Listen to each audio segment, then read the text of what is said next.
Izin Pak Monty dan Mbak Artina, kita mulai, Mbak Amanda, kita mulai ya. Silahkan. Terima kasih Pak. Baik, selamat malam Bapak Ibu, teman-teman semua.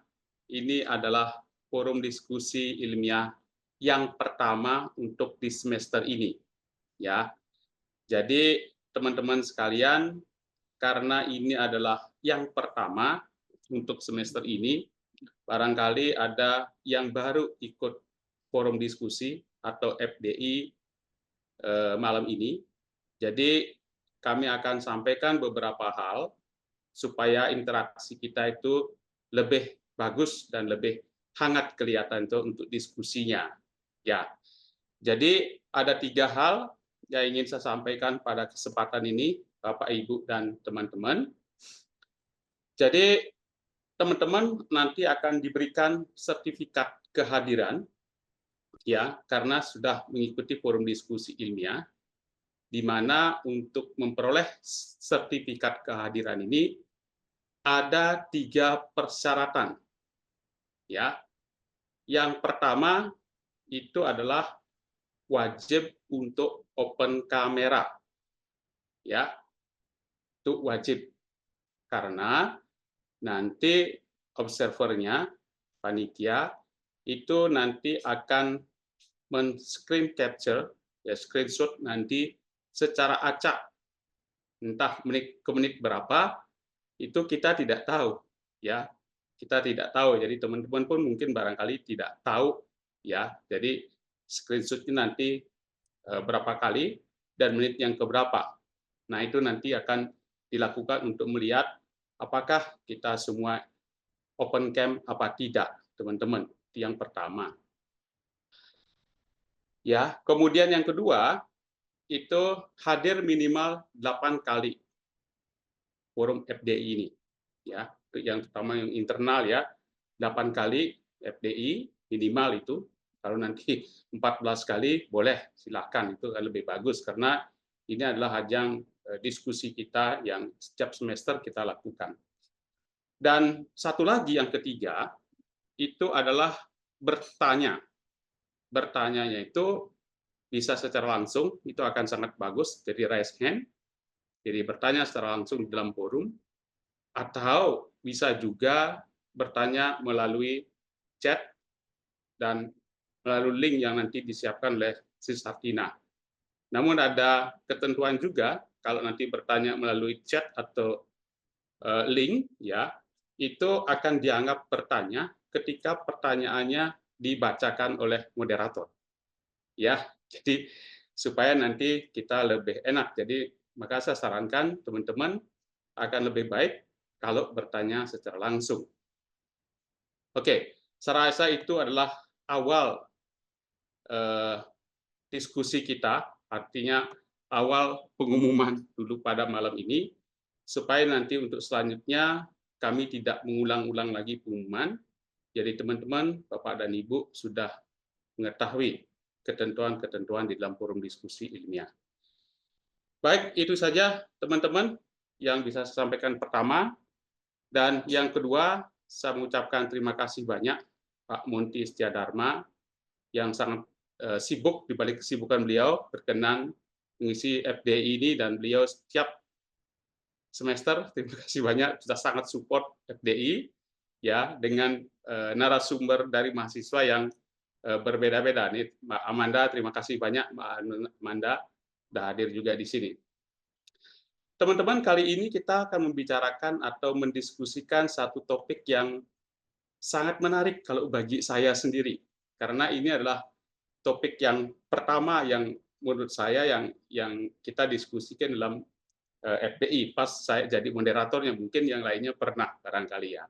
Itu adalah satu fenomena yang disebutnya itu di dalam judul flyer kita itulah mindful awareness pada individu quarter life crisis. Nah, ini bicara mengenai quarter life crisis, ini kalau kita terjemahkan kan berarti krisis seperempat abad gitu ya.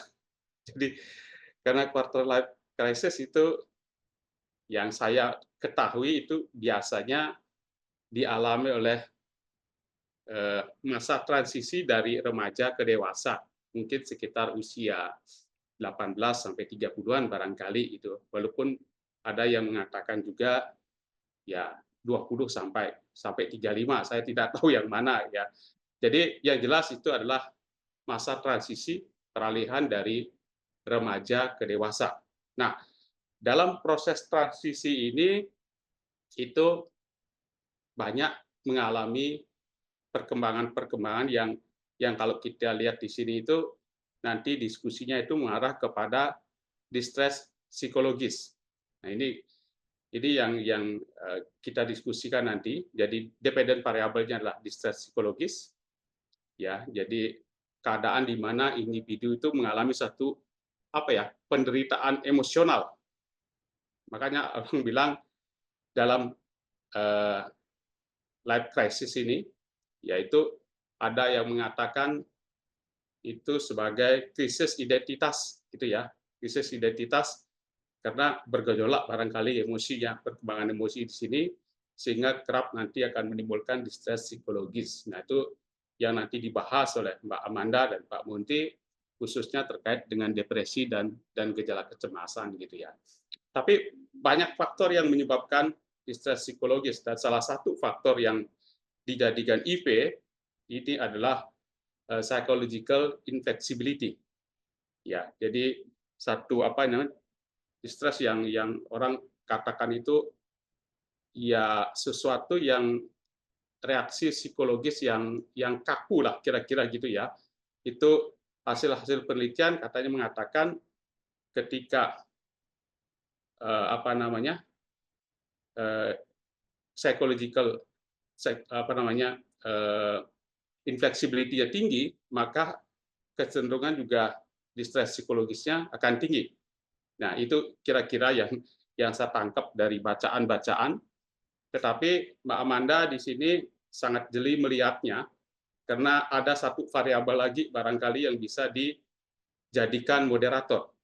Jadi mempengaruhi kedua hal itu, sehingga dengan demikian akan memperlemah hubungan antara psychological inflexibility kaitannya dengan distress psychological tadi itu. Ya, jadi itu yang banyak nanti akan dibahas. Makanya sebagai variabel moderator pada malam ini itu adalah mindful awareness, gitu ya. Jadi orang banyak mengatakan itu kesadaran dirilah, kira-kira gitu kalau saya awamnya menerjemahkan. Baik teman-teman, nanti bagaimana hasilnya hubungan antara kedua variabel itu, dan apakah nanti mindful awareness mampu sebagai moderator, ya itu kita lihat dan kita diskusikan. Kajian nanti akan dibawakan oleh Mbak Amanda dan Pak Monty. Baik teman-teman, Bapak Ibu sekalian, seperti biasa agenda kita adalah yang pertama saya akan bacakan CV, walaupun teman-teman Bapak dan Ibu sudah sangat mengenal Pak Monty, tetapi tetap saya akan bacakan CV beliau. Dan yang kedua, kita akan nanti berdiskusi sampai nanti akan mendapatkan satu kesimpulan. Ini adalah Dr. Monty P. Dharma, MS, AT, MSCP, MCP, MFCC, DCH, psikolog. Banyak sekali Pak titelnya. Beliau dosen Fakultas Psikologi Universitas Tarumanegara sejak tahun 94. Barangkali ada yang belum lahir di tahun 94. Sampai dengan saat ini beliau mengabdi di Untar dan juga sebagai private practice tahun 91 sampai dengan saat ini. Nah, ini menarik sekali. Beliau juga adalah rektor Universitas Tarumanegara dari tahun 2008 sampai dengan 2010. Banyak beliau ini ada pernah sebagai wakil rektor bidang finansial, dekan Fakultas Psikologi Untar, sampai pada ini art terapi. Jadi kalau saya mendengar kata-kata art terapi, saya pasti ingat dengan Pak Munti karena sangat terkenal. Teman-teman juga bilang, wah saya ikut IG-nya Pak Munti ini kesannya, karena beliau yang sangat terkenal terkait dengan art terapi, gitu ya. Sampai beliau ini sebagai art terapi instructor di Newman Hospital Emporia, Kansas, USA tahun 87. Juga adalah visiting art terapi Mikuni Hill Hospital Osaka, Jepang, tahun 86 sampai dengan 87. Ini Pak Munti, silakan sis yang berikutnya. Nah, ini pendidikan Pak Munti Setiadharma, teman-teman. Doktornya ada dua, bidang ilmu psikologi dan juga adalah di klinik hipnoterapi, yaitu tahun 2006 dan 2000 itu ya. Kemudian S2-nya juga dua, Pak Munti, S2 di College Notre Dame, ya, kemudian terkait dengan konseling psikologi, ya, dan di S2-nya adalah Emporia State University, Master of Science di Art Therapy. Beliau lulusan S1-nya adalah di Universitas Indonesia. Wah, S1-nya satu, S2-nya dua, dan S3-nya dua. Ini adalah Pak Munti, teman-teman. Baik, kita kasih plus. Oh, ini ya Pak Munti nih. Sorry sis, beliau punya ini sis, apa namanya? Nah, ini pengalaman pelatihan FCC trainee di California, kemudian art therapy trainee. Kepakaran Pak Munti adalah art therapy, psikologi pernikahan dan keluarga, psikologi olahraga, cross culture arts, cultures, dan mitologi. Jadi publikasi beliau boleh teman-teman citasi di linknya ini. Ya, teman-teman kita kasih plus ke Pak Munti dulu, boleh kasih love, boleh kasih jempol, boleh kasih tepuk tangan juga boleh. Ya, teman-teman terima kasih yang sudah memberikan plus Pak Tepanus, ya, Mbak Indah, Mbak Meta, Mbak Wendri, Mas Abdillah. Terima kasih semuanya. Baik, sumber kita berikutnya adalah bimbingannya Pak Munti, ini Mbak Amanda Delicia, Magister Psikologi Psikolog, pendidikan adalah Master of Professional Psychology, Clinical Psychology di Universitas Tarumanagara. Kemudian Mbak Amanda itu tahun 2017 sampai 2021 adalah Bachelor of Psychology di UPH ya, Universitas Pelita Harapan. Riwayat pengalaman kerja Mbak Amanda tahun 2024 sampai dengan saat sekarang, founder dari Clinical Psychology, Nutrisi Jiwa Counseling. Wah, menarik, namanya unik ya. 2022 sampai sekarang juga adalah Chief Operating Officer PT Konsultasi Belajar Bersama, dan 2022 Mbak Amanda adalah konsultan Female in Action. Nah, ini internship dan volunteer-nya banyak nih, 2022 dari 2019 sebetulnya ya. 2022 adalah peer counselor ibunda.id, peer supporter Kita Berkisah, intern calm counseling ya, tahun 2019 sampai 2020 adalah student mentor Pelita Harapan University. Itu adalah CV-nya Mbak Amanda, teman-teman kasih plus ya, kasih reaksi dulu boleh. Foto saya di mana? Oh, oke, masih kelihatan. Terima kasih Mbak Meta, Mbak Priska, Mbak Vanessa, Mbak Naya, Mas Andre, terima kasih Mbak Rika, Mbak Liana, Mbak Sinta. Terima kasih teman-teman yang sudah memberikan reaksi kepada kedua narasumber kita.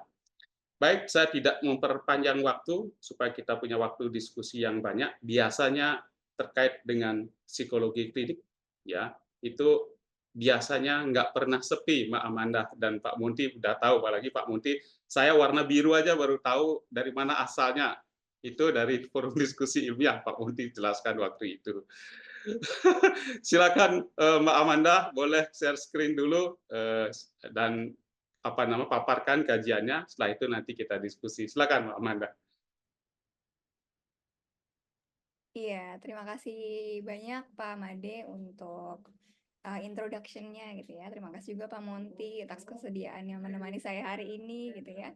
Jadi selamat malam semuanya teman-teman di sini. Saya sangat excited untuk bisa membagikan hasil dari penelitian saya di tahun 2022 ya kalau nggak salah ini dengan Pak Monty sebagai pembimbing satu saya gitu ya. Nah, jadi untuk hari ini saya mulai aja dari judul tesis saya itu adalah hubungan psychological inflexibility dan distress psikologis dengan mindful awareness sebagai moderator pada individu yang mengalami quarter life crisis. Nah, jadi mungkin latar belakangnya dulu gitu teman-teman. Pasti di sini udah banyak banget yang dengar tentang quarter life crisis gitu, apalagi dari masa ya kita udah menuju 20-an, pasti teman-teman kita atau orang-orang sekeliling kita pasti banyak yang ngomongin tentang quarter life crisis gitu. Jadi ini salah satu hal yang buat saya tertarik untuk meneliti lebih lanjut tentang hal ini gitu. Nah, untuk quarter life crisis sendiri itu awalnya adalah dari transisi perkembangan dari masa remaja ke masa dewasa gitu ya. Dimana semua masa perkembangan itu tuh ada namanya tuntutan perkembangan gitu, apalagi ada transisi di sini. Nah, salah satu 3 dari banyaknya tuntutan perkembangan itu adalah pertama mengambil banyak keputusan besar gitu, di mana orang-orang yang masuk ke dunia orang dewasa gitu ya teman-teman, itu mereka dihadapkan dengan keputusan-keputusan yang besar. Contohnya kayak kuliah atau kerja ya gitu. Terus abis lulus mau ngapain ya. Terus misalnya ya pertama banget ya masih belasan tahun itu kita akan memilih jurusan kuliah gitu ya.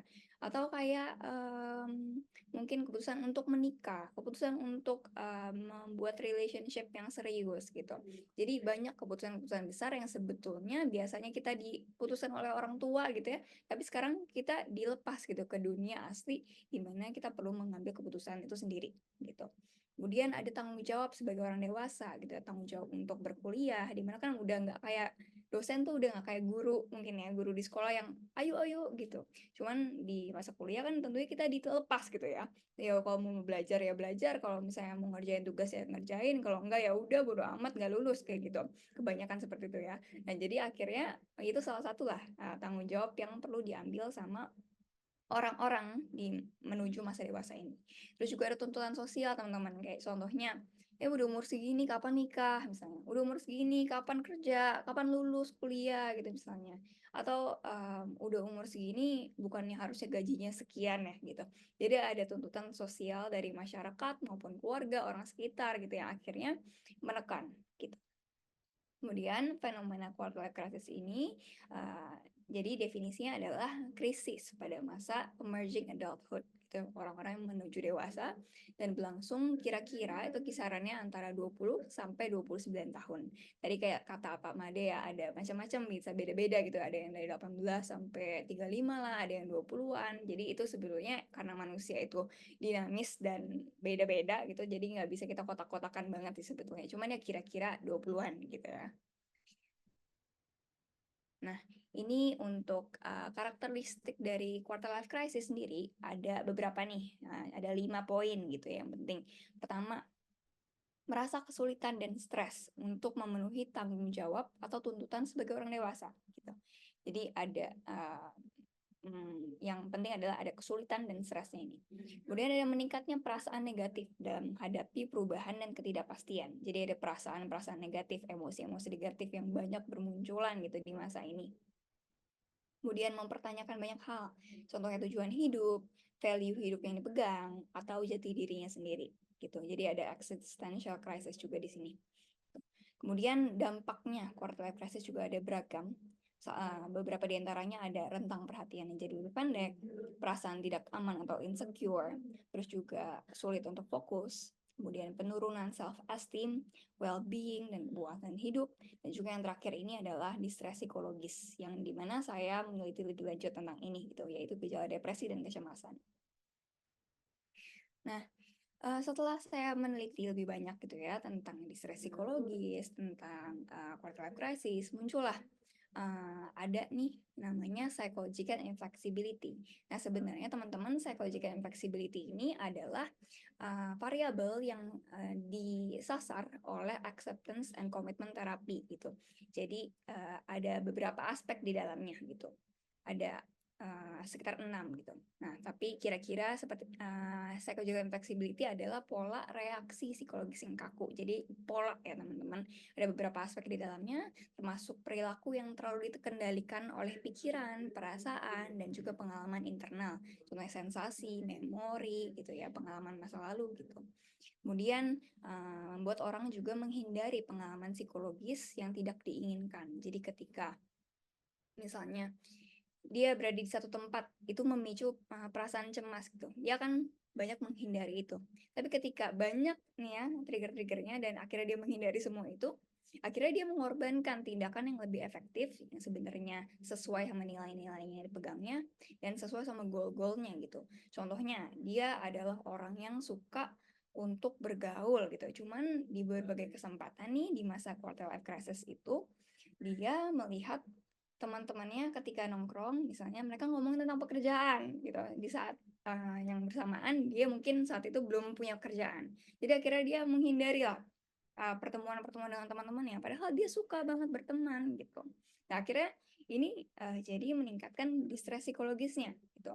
Distress psikologis ini adalah definisinya penderitaan emosional yang tidak spesifik pada gangguan mental tertentu yang ditandai dengan gejala depresi dan gejala kecemasan. Ya, seperti yang teman-teman juga banyak yang tahu pasti, gejala depresi itu seperti sedih, tidak termotivasi, merasa putus asa, keinginan bunuh diri dan sebagainya. Kemudian gejala kecemasan juga seperti gelisah, gemetar, terus juga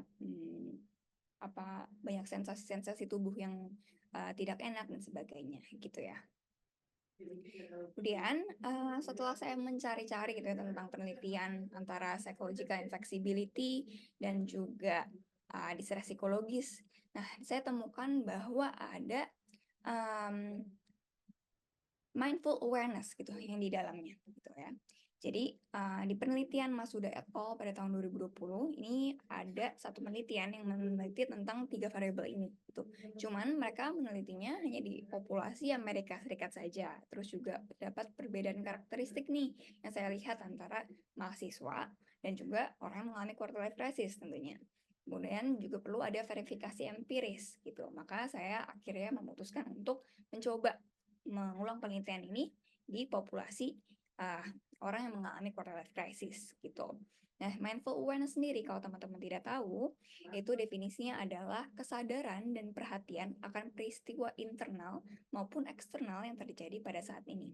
Jadi simpelnya adalah kayak benar-benar hadir di keadaan saat ini gitu ya. Baik itu menyadari pikiran, perasaan dan apa yang terjadi di peristiwa internal di dalam diri kita maupun yang terjadi di luar kita. Misalnya kalau lagi jalan, apakah orang itu melihat sekelilingnya, apakah dia melihat apakah ada mungkin bunga-bunga yang dia lihat gitu kan, mungkin ada jalanan yang seperti apa teksturnya misalnya kayak gitu. Jadi mindful awareness ini adalah kesadaran dan perhatian pada keadaan saat ini, baik internal, di dalam diri maupun di luar dirinya. Seperti itu. Nah, ini untuk kerangka berpikirnya dari psychological inflexibility ke distress psikologis bisa dijelaskan oleh teori psikopatologi, acceptance and commitment therapy, di mana orang yang mengalami psychological inflexibility itu dikatakan terlalu menyatu dengan pikirannya atau bisa dikatakan namanya fusion gitu ya, fusi kognitif gitu. Kemudian yang kedua menghindari atau melarikan diri dari berbagai peristiwa atau perasaan atau pikiran. Kemudian juga lebih fokus pada masa lalu dan masa depan dibandingkan saat ini. Kemudian juga kurang mengenal value yang ia pegang atau tujuan hidupnya. Lalu adanya perilaku yang lebih impulsif dan reaktif, bukan dituntun oleh value atau goal hidupnya. Dan akhirnya ini menimbulkan distress psikologis yang meningkat seperti itu. Kemudian di tengahnya ada mindful awareness nih yang berperan gitu ya, dimana bisa dijelaskan oleh contextual behavioral science, dimana mindful awareness ini tuh dapat mengubah fungsi dari pengalaman internal yang tadinya nih, yang tadi saya bilang ya, pikiran atau perasaannya itu jadi mengatur dirinya. Misalnya jadi orang cemas sama ini, jadi akhirnya dia menghindari gitu. Jadi dia sangat dikendalikan oleh pikiran dan perasaan negatifnya gitu. Tapi dari mindful awareness ini, mereka diajarkan untuk gimana mereka ya pengalaman itu, perasaan itu, pikiran itu cuman perlu diperhatikan aja. Kayak di notice, di aware gitu ya, dan diterima gitu. Jadi akhirnya usaha untuk menghindari berbagai experience itu jadi berkurang. Maka distress psikologisnya akan berkurang juga gitu. Di teori neurokognitif juga ada di mana orang yang memiliki mindful awareness yang tinggi ditemukan bahwa aktivasi prefrontal cortex-nya itu terlihat lebih luas gitu ya. Prefrontal cortex kalau teman-teman ingat itu adalah bagian otak di sini yang mengendalikan di mana kita decision making, rational thinking seperti itu ya. Nah, dan juga ada respons amigdala yang lebih lemah. Gitu. Amigdala kalau kalian tahu juga itu adalah emosi gitu ya, bagian otak yang mengatur emosi kebanyakan gitu. Nah, akhirnya menimbulkan regulasi emosi yang lebih baik. Maka dari itu mindful awareness dihipotesiskan menjadi moderator antara hubungan psychological flexibility dan distress psikologis seperti itu. Kemudian, jadi ini hipotesis saya ada dua. Pertama ada psychological flexibility secara signifikan dapat memprediksi distress psikologis pada individu yang mengalami quarter life crisis. Dan juga mindful awareness dapat memoderasi hubungan antara psychological flexibility dan distress psikologis pada individu yang sedang mengalami quarter life crisis. Gitu. Nah, untuk partisipannya sendiri, sampel saya berjumlah 107 orang dengan teknik purposive sampling. Kriteria partisipannya ada 3, yaitu berusia 20-29 tahun, mengalami quarter life crisis, dan juga mengalami distress psikologis. Gitu. Untuk desain penelitian yang saya gunakan adalah kuantitatif, non-eksperimental, dan korelasional. Gitu. Pengukurannya menggunakan 4 kuesioner gitu ya. Yang pertama ini untuk screening partisipan. Ada crisis definition and question. Kemudian juga ada The Hopkins Symptoms Checklist 25, ini untuk mengukur psychological distress gitu ya. Kemudian juga Acceptance and Action Questionnaire untuk mengukur psychological flexibility, dan juga The Mindful Awareness Attention Scale, itu untuk mengukur mindful awareness. Lalu untuk teknik analisis yang digunakan ada uji asumsi klasik, deskriptif, korelasi, regresi sederhana, dan juga regresi moderasi, dan semua ini dilakukan menggunakan SPSS. Ini hasil penelitian untuk hipotesis pertamanya, di mana H1 ini diterima. Terbukti di mana psychological flexibility adalah prediktor yang signifikan dari distress psikologis pada individu yang mengalami quarter life crisis. Psychological inflexibility setelah dilihat secara statistik itu berkontribusi sebesar 24,9%, jadi hampir 25% terhadap distress psikologis, di mana itu adalah derajat sedang. Kemudian hal ini berarti semakin tingginya psychological inflexibility, maka semakin tinggi juga distress psikologisnya. Ini juga berarti pola reaksi psikologis yang tidak fleksibel dari individu yang mengalami quarter life crisis inilah yang terbukti dapat memprediksi gejala kecemasan dan depresi yang lebih berat, teman-teman. Gitu. Dan ini juga mendukung penelitian sebelumnya. Nah, namun pada hipotesis kedua saya itu ternyata ditolak, gitu ya. Di mana mindful awareness itu ternyata tidak dapat memmoderasi hubungan antara psychological flexibility dan distress psikologis pada individu yang mengalami quarter life crisis, gitu. Nah, artinya adalah tinggi rendahnya mindful awareness pada orang yang mengalami quarter life crisis ini tidak dapat mempengaruhi kekuatan hubungan psychological inflexibility dan distress psikologis secara signifikan, gitu ya. Nah, ada beberapa hal gitu yang akhirnya setelah saya analisis gitu ya, yang menyebabkan hasil tersebut gitu. Pertama, karakter partisipan yang saya gunakan, yang saya peroleh itu sedang mengalami stres yang tinggi, ya tentunya ya mengalami quarter life crisis, dan juga emang di screening untuk emang yang mengalami distress saja gitu. Nah akhirnya maka orang yang mengikuti penelitian saya ini semuanya dianggap ya stresnya cukup tinggi gitu ya. Dan ini juga bisa menjadi jawaban di mana ada penelitian waktu tahun 2020 dari Park et al. Menemukan kalau mindfulness itu tidak dapat memoderasi hubungan stres dan depresi ketika individu memiliki stres yang tinggi gitu ya. Kemudian penelitian Ramli et al. Tahun 2018 juga mendapatkan hasil serupa, di mana mindful awareness tidak dapat bekerja secara efektif pada mahasiswa yang memiliki tingkat stres akademik tinggi gitu. Nah, kedua, mindful awareness sampel yang saya miliki ini tergolong lebih rendah ya. Secara logika aja ya, emang karena ya sedang mengalami quarter life crisis dan juga mengalami distress gitu ya. Nah, ditemukan kalau individu yang mengalami quarter life crisis ini emang cenderung kurang sadar dan memperhatikan keadaan saat ini atau situasi saat ini gitu ya. Dan distress psikologis serta mindful awareness itu emang dilihat berkorelasi secara signifikan negatif gitu. Jadi makin tinggi distress psikologis pada individu, maka mindful awareness-nya juga semakin rendah gitu. Maka dari itu peran mindful awareness di penelitian ini pun jadi kurang tergambarkan. Nah, ini untuk tambahannya teman-teman. Walaupun mindful awareness ini tidak menjadi moderator, tidak berhasil menjadi moderator yang signifikan, namun secara deskriptif gitu ya, kita lihat mindful awareness ini ternyata dapat memprediksi psychological inflexibility dan juga distress psikologis yang lebih rendah, gitu ya, ditemukan dari korelasi yang negatif gitu antara mindful awareness dengan psychological inflexibility dan juga distress psikologis. Ditemukan juga ini cukup menarik ya, di mana mindful awareness partisipan yang rendah itu ternyata korelasi antara IV dan DV itu jadi signifikan. Sedangkan orang partisipan yang memiliki mindful awareness yang tinggi, korelasi antara psychological inflexibility dan juga distress psikologisnya malah tidak signifikan. Seperti itu. Jadi sebetulnya bisa dilihat ya teman-teman, kalau walaupun mindful awareness itu tidak menjadi moderator, namun terlihat semakin tinggi psychological inflexibility individu yang kurang sadar dan memperhatikan keadaan saat ini, maka semakin tinggi pula distress psikologisnya.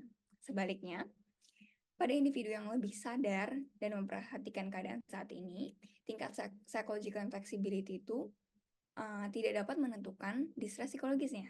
Seperti itu. Jadi bisa dibilang mindful awareness ini juga emang berguna gitu ya, untuk kesehatan mental individu seperti itu. Nah, untuk keunggulan dan kelemahan penelitian, keunggulan dari penelitian saya ini dapat memberikan gambaran awal gitu ya mengenai psychological inflexibility, distress psikologis, dan mindful awareness pada individu yang mengalami quarter life crisis gitu ya. Jadi bisa membuka banyak ide penelitian baru juga gitu ya. Kemudian juga dilakukan secara purposive sampling dan juga alat ukur yang saya gunakan juga sudah terbukti valid dan reliable. Namun ada kelemahan juga di mana natur dari questionnaire self-report ini emang masih bisa mengandung bias gitu ya. Dan juga adanya dominasi sampel perempuan doang gitu, tapi ada juga laki-laki walaupun kurang banyak gitu ya. Dan juga 2 dari 4 kuesioner yang saya gunakan ini masih sering kali dikritik gitu ya, karena dianggapnya kurang merefleksikan konstruk gitu, walaupun sudah valid dan reliable. Seperti itu. Nah, sekian dari paparan penelitian saya. Mungkin kalau ada pertanyaan, dipersilahkan. Baik, terima kasih Mbak Amanda. Boleh close share screen-nya. Teman-teman, mari kita kasih reaksi untuk Mbak Amanda. Teman-teman sudah memberikan paparan yang jelas sekali tadi, hubungan antara psychological inflexibility dengan psychological distress yang dimoderasi oleh mindful awareness. Nah, teman-teman silakan nanti bertanya ya, atau Pak Monty ada yang mau ditambahkan dulu Pak? Barangkali Pak. Secara ilmiah penelitian ini mungkin sudah cukup menjelaskan, cukup jelas. Cuma dalam aplikasinya bahasa ilmiah tuh kadang-kadang bikin orang bingung nih ngomong apa sih gitu. Karena tidak semua orang bisa mengikuti kajian ilmiah. Jadi awamnya nih begini, secara umum apa yang dilakukan oleh Amanda ini adalah keterkaitan antara inflexibility dengan quarter life crisis yang kemudian dimoderasi oleh mindful awareness. Nah, kita mesti lihat dulu satu persatu. Kasarnya nih begini saya mau ngomong. Quarter life crisis itu adalah krisis kehidupan di periode quarter life. quarter life itu dihitung dari periode seabad, 100 tahun, kuarternya tuh 25-an gitu loh. Jadi di usia 25-an, di usia 20-an, orang itu menghadapi krisis karena dia dihadapkan pada tuntutan-tuntutan masyarakat, di mana dia harus independen, dia harus bisa mandiri, dia harus bisa bertanggung jawab, kemudian dia harus bisa memerankan peran sosial. Kalau udah umur segini kawin dong, punya anak dong, punya duit dong, sukses dong, dan seterusnya. Kalau belum, repot. Gitu loh. Ya, ini akibatnya yang di usia-usia sekian itu kalau belum punya pasangan merasa jomblo, kalau belum punya kerjaan merasa jadi pengangguran dan seterusnya. Kenapa begitu? Karena standar yang dia miliki itu tidak bisa dia capai. Sehingga dia menjadi gamang. Nah, ini quarter life crisis. Cara mengatasinya gimana? Cara mengatasinya sederhana sebetulnya, asik-asik aja gitu loh. Jadi jangan memaksakan diri. Ya kalau belum bisa ya udah, kalau belum punya jodoh ya udah nanti juga mungkin ketemu. Bukan saatnya sekarang. Kalau sekarang juga nanti duitnya belum cukup untuk kawin dan seterusnya. Cuman maunya semuanya dapat sekarang. Itu yang jadi masalah. Supaya nggak begitu, ya coba fleksibel lah. Coba menjadi lebih adaptif, bisa menyesuaikan diri. Ya. Yang jadi masalah di sini seperti yang di teori yang dipakai oleh Amanda itu masalah ACT, yaitu acceptance commitment therapy, di mana seseorang itu menjadi sulit menerima, kan mestinya acceptance. Menerima itu membuat hidup menjadi damai. Jadi kalau kita bisa menerima, kita menjadi damai.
Tuh, oke.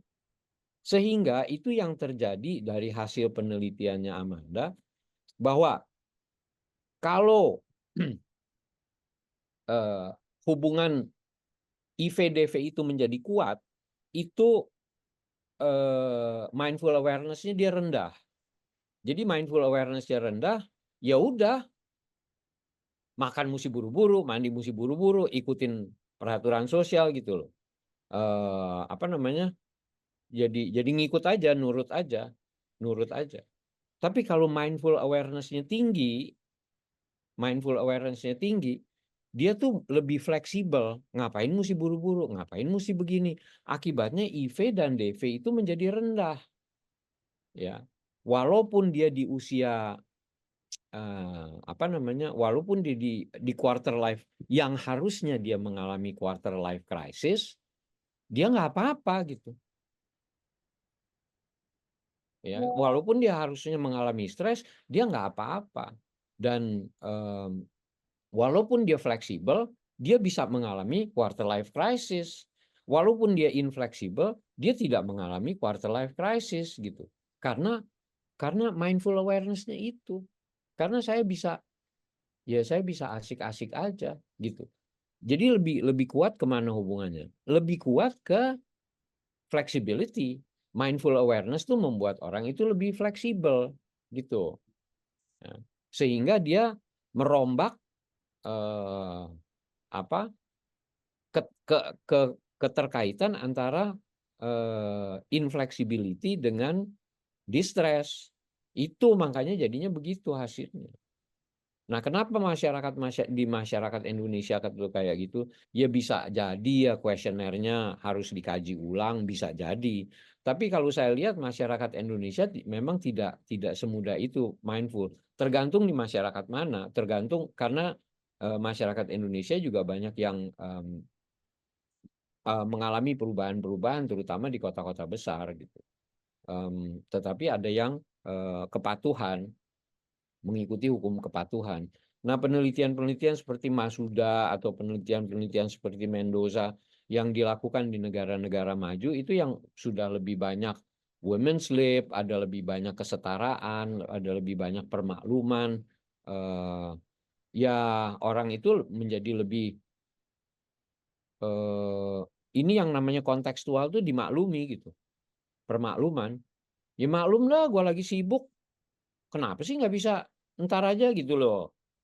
Akibatnya tuh jadi mereka tuh lebih berperan sehingga sedangkan seperti di komunitas Indonesia permakluman itu masih agak sulit diterima dibandingkan dengan di negara-negara maju dalam hal quarter life crisis loh ya. Kalau di Indonesia tuh yang dipermaklumkan tuh yang lain urusannya, beda nih permaklumannya. Mungkin kalau bikin penelitiannya di pedagang liar, pedagang barang bekas, di pedagang kaki lima, mungkin dia lebih fleksibel gitu, suka-suka aja gue mau dagang di sini kan gitu. Nah, ini populasi-populasi gini yang beda. Kira-kira gitu tambahan saya. Mudah-mudahan penjelasan ini menjadi lebih bisa diterima. Gitu ya. Baik, terima kasih Pak Munti. Kasih jempol atau apa Pak Munti ya, luar biasa sudah menjelaskan tadi. Terima kasih Mbak Vanessa sudah ngasih reaksi, Mas Andre, Mbak Jessica, Marisa, Mbak Ripka, Indah, terima kasih semua teman-teman.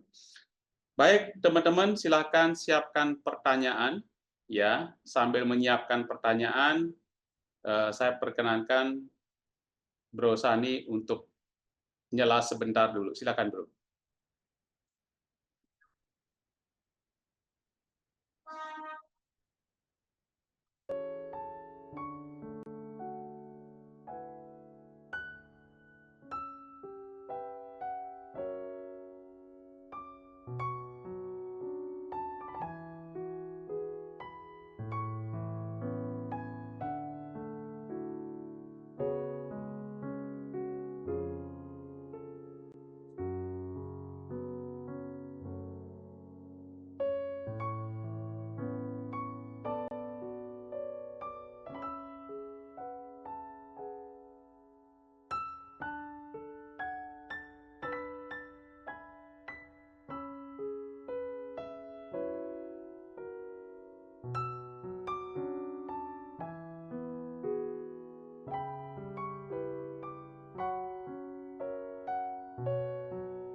Wow, terima kasih Si Saptina, Bro Sani, terima kasih luar biasa. Ya, kata-katanya sangat menarik. Saya tadi terlihat dari Steve Jobs ya. Jadi waktu itu disebutkan terbatas ya di situ ya. Jadi jangan terjebak pada kehidupan orang lain katanya.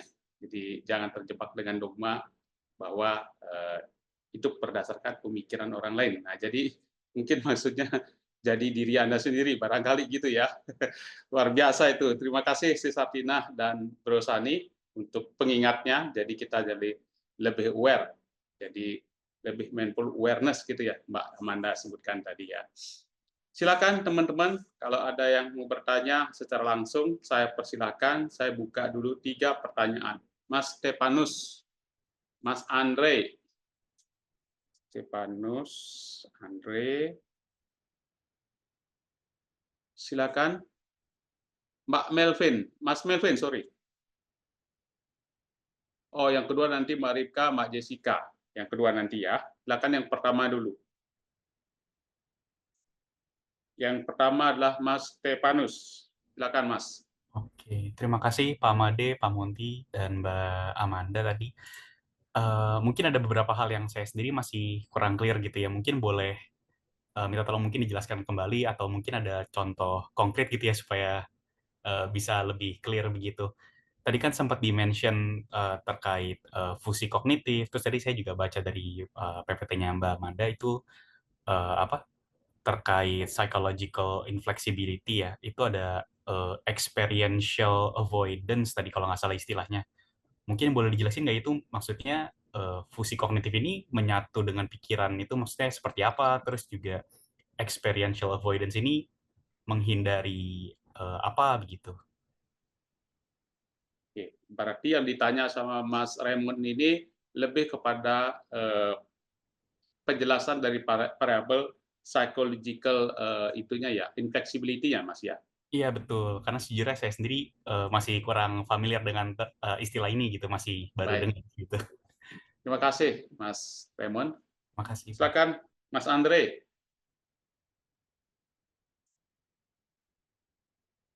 Baik Pak, Pak Made, terima kasih. Selamat malam Pak Made. Terima kasih juga kepada Mbak Amanda ya yang sudah memberi presentasi yang bagus dan Pak Monty tadi tambahan keterangannya membantu saya. Kebetulan mungkin saya lagi mengalami quarter life of crisis juga Pak. Jadi ini bertanya untuk saya sendiri.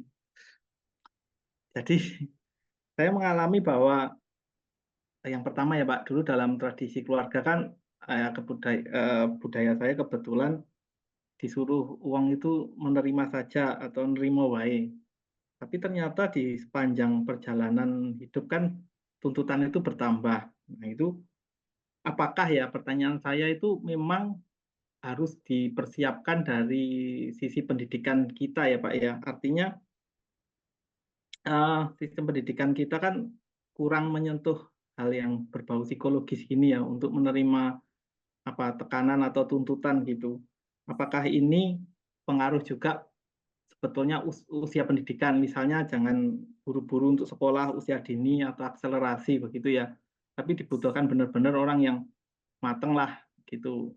Jadi nggak harus cepat untuk bersekolah, tapi bagaimana menikmati dan menjalani kehidupan dengan bermain-main yang suka untuk menyenangkan hatinya dulu gitu. Apakah itu yang menjadi faktor yang bisa mengatasi ini gitu ya? Pertanyaan saya yang pertama. Terus yang kedua, saya sering mendengar bahwa seorang seniman atau yang sering mengolah rasa itu lebih bisa beradaptasi ya.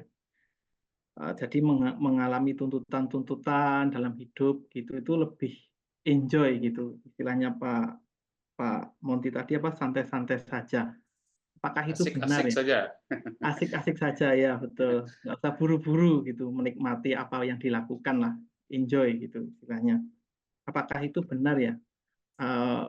Apakah dengan pelajaran yang berbau seni atau olah rasa gitu, humaniora itu lebih membantu untuk mengatasi stres gitu dalam kehidupan gitu. Terima kasih. Terima kasih Mas Andre. Wah, ada 2 pertanyaan Mas Andre ini. Silakan Mas Melvin. Ya Pak Made, terima kasih Pak atas kesempatan yang diberikan. Kepada Kak Amanda juga makasih presentasinya. Dan Pak Monty juga atas penjelasan tambahannya. Sebenarnya dari presentasi yang telah diberikan, saya sangat eh, tertarik dengan bagian mindful awareness-nya yang tadi sempat disebutkan sama Pak Monty juga ya, terkait sama orang yang lebih sadar dengan hidupnya, dengan sekelilingnya gitu. Nah, pertanyaan saya ya Pak, mungkin boleh dijawab. Apakah mindful awareness yang telah tercipta baik secara tinggi mindful awareness-nya ataupun rendah dari para individu yang mengalami quarter life crisis ini tercipta dari trauma ataupun kebiasaan yang dimiliki individu tersebut? Ataupun nantinya eh, mindful awareness ini juga bisa ditingkatin lewat kemampuan resiliensi individu tersebut ya Pak ya? Saya rasa pertanyaan saya itu sih Pak. Terima kasih Pak Made, terima kasih Kak Amanda dan Pak Munti. Terima kasih Mas Melvin. Jadi ada 4 pertanyaan Mbak Amanda dan Pak Monty. Yang pertama terkait dengan terutama dari sisi fungsi kognitif tadi ditanya oleh Mas Stefanus itu terkait dengan penjelasan lebih lanjut mengenai psychological inflexibility. Ya. Yang kedua itu quarter life crisis itu apakah memang dipengaruhi sistem pendidikan ya. Jadi kalau Mas Andre itu saya mengatakan banyak remaja-remaja sekarang tuh FOMO gitu ya. FOMO temannya apa mau dia ikutan gitu ya. Dan nah dari ini seniman nanti Pak Munti banyak bisa menjawab barangkali ini seniman lebih bisa beradaptasi dengan atau barangkali bisa membantu untuk mengatasi tadi itu ya stres atau distress tadi disebutkan oleh Mbak Amanda. Dan dari Mas Melvin itu adalah faktor yang mempengaruhi mindful awareness. Barangkali ada trauma masa lalu atau ada resiliensi tadi disebutkan. Kira-kira itu 4 pertanyaannya. Ya, silakan Mbak Amanda atau Pak Munti nanti yang menanggapi. Silakan. Ya, baik. Terima kasih untuk pertanyaan-pertanyaannya. Pertama tadi mungkin dari Mas Stefanus. Ya. Nah, tentang variabel psychological flexibility, di mana ada namanya fusion ya, cognitive fusion sebenarnya namanya. Jadi sebenarnya cognitive fusion itu kalau bahasa Indonesianya kita terjemahkan namanya kan menyatu, terlalu menyatu dengan pikiran. Kalau kita lihat lagi tuh sebenarnya fusion itu seperti kayak istilahnya dijus gitu, sesuatu yang berbeda tapi dijus jadi satu gitu ya, jadi menyatu gitu, menyatu dengan pikiran. Nah, kalau misalnya menyatu dengan pikiran itu sebenarnya seperti ini. Kayak sebenarnya pikiran sama diri kita itu dua entity yang berbeda gitu. Suatu hal yang berbeda. Tapi orang yang memiliki cognitive fusion itu merasa pikirannya itu ya udah itu benar gitu. Itu benar, itu kenyataan gitu. Itu adalah sesuatu yang benar-benar bisa mengancam dia. Itu sesuatu yang harus di judge gitu. Suatu hal yang berbahaya gitu untuk dia, ya, pikiran gitu. Makanya dia akhirnya kayak berusaha menjauhkan diri dari pikiran itu. Entah dia terlalu kayak benar-benar terbawa apa namanya bilangnya ya, terhanyut gitu, istilah awamnya mungkin terhanyut dengan pikiran itu gitu biasanya, atau kayak dia sangat menolak pikiran itu gitu. Jadi dia sangat dipengaruhi sama pikiran yang muncul di dalam otaknya kayak gitu. Misalnya kalau orang bilang di pikirannya berkata kamu orang pecundang gitu. Dia akan merasa sangat sedih gitu dengan statement pikirannya dia itu gitu. Sedangkan orang yang bisa melepaskan diri dari cognitive fusion itu, makanya di acceptance and commitment therapy itu kita belajar teknik-teknik untuk melepaskan diri dari pikiran kita gitu. Yang tadi kita menyatu banget, jadi akhirnya kita berusaha untuk menyadari, oh pikiran itu suatu hal yang berbeda loh dari diri gue gitu. Oh ini pikiran bisa gue tuliskan, ini suatu hal yang berbeda gitu dari diri gue gitu, bisa terpisah. Kalau kita tulisin di kertas, yaudah itu suatu kertas gitu, nggak lebih nggak kurang dari sebuah pikiran gitu. Dan itu nggak bisa mengancam kita juga di pikiran itu gitu. Kita bisa ya udah notice aja itu pikiran gitu. Yaitu perbedaan antara kita menyatu banget sama pikiran dan juga kita melepaskan diri dari pikiran. Kalau experiential avoidance itu sebenarnya juga sangat berhubungan ya dengan namanya cognitive fusion itu tadi gitu. Dimana experiential avoidance itu dia menghindari pikiran, perasaan atau keadaan yang bisa menimbulkan reaksi negatif dari dalam dirinya. Misalnya, kalau misalnya dia tadi ketemu teman-temannya dan akhirnya dia ketemu teman-teman, situasi ketemu teman-teman itu menimbulkan rasa cemas gitu ya. Akhirnya supaya dia nggak merasa cemas, ya dia berusaha untuk menghindari ketemu teman-teman gitu. Kalau misalnya simple tuh seperti itu. Jadi dia menghindari apa yang membuatnya tidak nyaman gitu. Tapi kadang kan ya wajar gitu kita menghindari yang tidak nyaman. Cuman ketika itu berlangsung terlalu banyak, terlalu berlebihan, itu akan menimbulkan hambatan banget gitu bagi diri kita untuk berkembang seperti itu. Mungkin semoga itu udah bisa menjawab ya Kak Stefanus. Ya, begitu tuh Mas Demosthenes Raymond.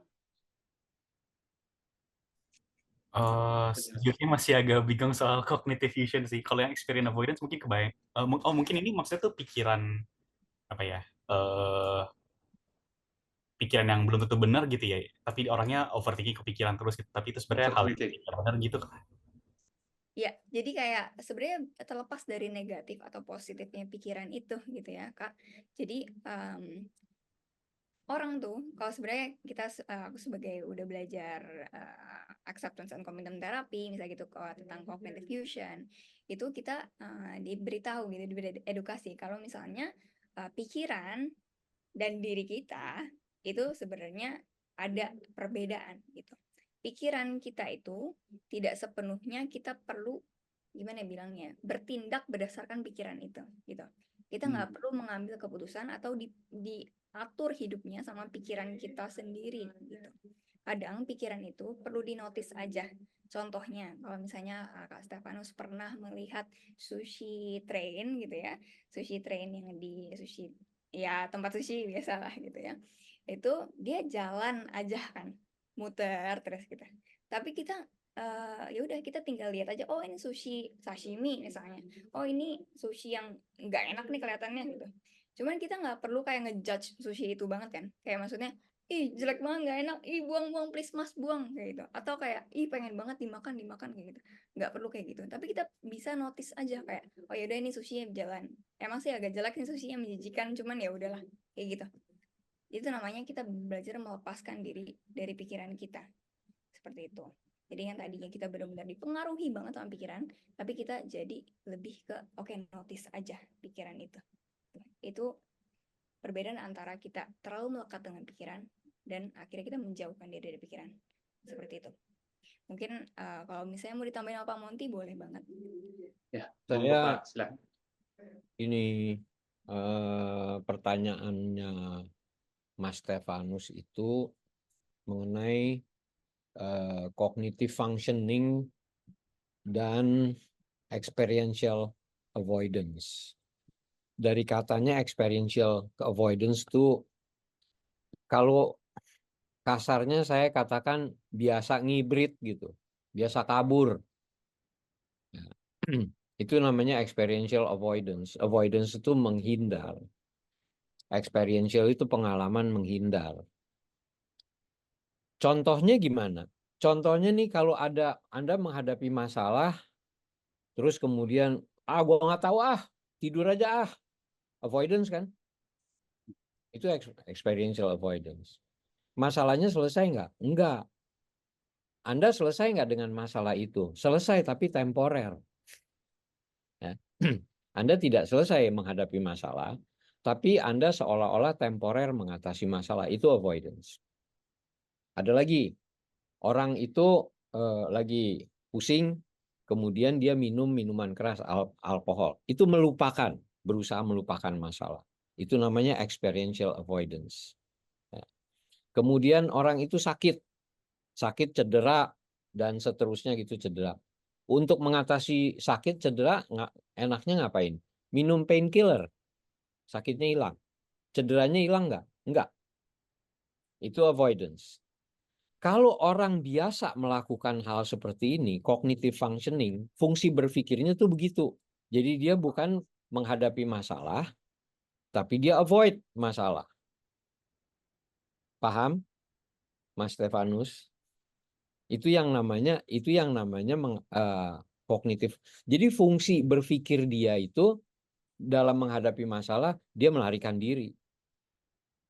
Apa yang disinggung oleh Amanda barusan adalah fusi misalnya. Banyak orang yang juga melakukan fusi itu karena dia melakukan tindakan sesuai dengan kehendak orang lain, bukan atas pilihan dia. Itu fusi. Jadi orang itu mau diajak makan sushi, dia nggak doyan sushi.